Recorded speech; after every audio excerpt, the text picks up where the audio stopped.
Hey guys, it's Sam here, and as you can see, I'm on holiday in beautiful English countryside at the moment. But this video is all about 100% funding for your property projects. So if this is something that you are keen to learn more about, make sure that you stick around, and I'll be going through the various different ways in which you can do this.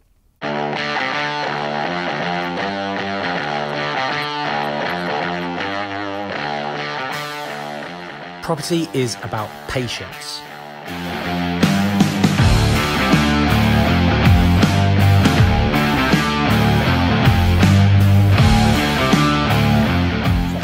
As I said before, this particular video is all about 100% funding. Now, I'm going to use a bit of a precursor here. I'm not the biggest fan of 100% funding, and the reason for this is actually because of the exit.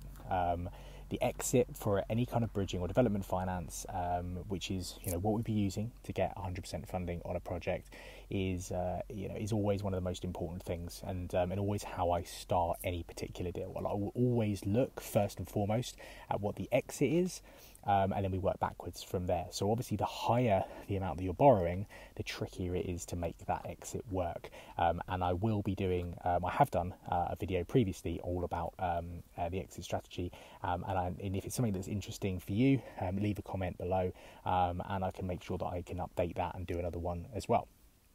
But let's talk about 100% funding and what is 100% funding. So 100% funding quite obviously is if you're buying a property at say 100,000, you're borrowing 100,000.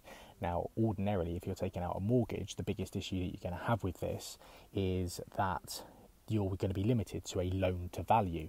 So typically for a buy-to-let mortgage, let's say, you might be limited to 75% of the purchase price. Of course, that means that you are borrowing 75,000 on a value of 100,000. So, that's pretty basic stuff. Most people that are watching this will probably understand that. So how do you actually get 100% funding? Now, as a second sort of side note, there is one lender out there that I know of that will actually do 100% funding, or have done 100% funding in the past, which is based on a bridging loan of 75% of the purchase price, and the rest is topped up by a private office that lend the remainder at a very high interest rate. That's not really what I'm talking about here. We're talking about other ways of doing it. Now, there are two main ways to do this, and way number one is to work out a loan based on the open market value, not necessarily the purchase price. A lot of people that are going to be watching this are going to be either professional property investors or those that harbour ambitions of being a professional property investor, and you're constantly being told about this magical thing called BMV, below market value. Now, it's not as easy to come by as most will have you believe, but effectively what this is buying a property for whatever particular reason that is below what a surveyor or valuer would go and value a property at. So this could be for various different reasons. It could need a refurbishment. There could be some kind of legalities on the property that need sorting. It could just be that you've got a vendor, a seller, that is very, very motivated. Maybe they're moving to a new area because their daughter has moved to Spain and they want to go and live with in the same town as her, or something like that. And they have a particular deadline that they need to hit. So they're motivated to sell. They're happy to put a discount on the price. Now, this puts us in a great position because there are bridging lenders out there that will actually send a surveyor around, and what they'll do is they'll get them to value the open market value. Whatever this is, they will then, sorry, there's a tractor going past. This is what happens when you record a video on in the countryside in a tent. But you will, whatever this open market value is, they will lend 75% of that value. And this could potentially mean, depending on how much of a discount you've got, this could mean that you cover 100% of the purchase price. So, for example, if you are buying a property at that's valued at open market value 100,000, but you're buying it at 75,000, technically you can borrow 75,000, which will be 100% of the purchase price. Now, this is very, very helpful because obviously it means that you don't have to put in any cash yourself. So that's one way in which you can do this. Now, the other way is to use equity in other properties, and effectively you are purchasing the you're borrowing 100% of the property value that you're purchasing, but instead of putting down a cash deposit, you're putting down what we would call an equity deposit.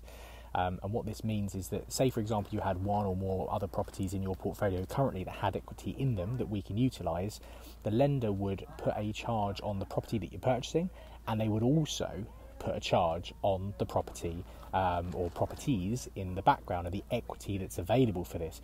And this can cover 100% and sometimes more of the purchase price. And actually what this means is that you can probably, in some instances, depending on how much equity you have available, actually also cover some of the development or refurbishment costs as well, as I said. So that's the other way of doing this. Both mean taking out a bridging loan. This isn't a mortgage we're talking about here. Mortgage is very strict when it comes to the loan to values. This is talking about bridging finance. So, as I said, the two ways that you can effectively do this, or the two easiest ways of doing this, are number one, finding a bridging lender who will lend based on the open market value of the property, not the purchase price, which could be below market value. And the other option is to utilise equity in your other properties in your portfolio to put down an equity-based deposit rather than a cash-based deposit. So I really hope this video has been really, really helpful. If it has, please let me know in the comments below. If you haven't subscribed already, make sure that you click the subscribe button and the bell next to it so you get notifications of all future videos. Yeah, enjoy the rest of your week, and hopefully you've enjoyed this particular video. Catch you on the next one. Bye.